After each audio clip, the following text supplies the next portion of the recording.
BNP যদি রাষ্ট্র ক্ষমতা আসতে পারে কেমন সরকার গঠন করবে শুনুন ওনার মুখ থেকে। ক্ষমতায় বিএনপি থাকে আর যদি আপনারা অন্য দলকে ভোট দেন, আমি কিন্তু আপনাদের কাউকে ছাড়বো না। আমি তাদের ঘর বাড়ি সব পুরায়া সরকার করে দেবো। আমি কিন্তু কথা খুব পরিষ্কার ভাবে বলতেছি, এটা মনে করেন আমি ভয় দেখাচ্ছি। আমি পরিষ্কার করে বলেছি, কথা আপনি রেকর্ড করে বলে দিতে পারেন, যে ফেসবুকে ছেড়ে দিতে পারেন, আমার অসুবিধা নাই। আমি এটা মিন করতেছি। সুতরাং আমাকে যেন অপমানিত না হইতে হয়। আমি যদি অপমানিত হই, সে অপমানের শোধ কিন্তু আমি ওইভাবেই নেবো। কিন্তু ঠিক আছে না?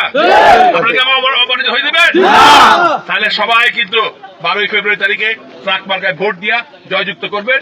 মঞ্জুর হাসান মুন্সিকে অপমানের হাত থেকে রক্ষা করবেন, তারেক রহমানকে সরকার গঠনে সহায়তা করবেন, গুণাগার পাঠাতে সহায়তা করবেন। বিসমিল্লাহির রহমানির রহিম।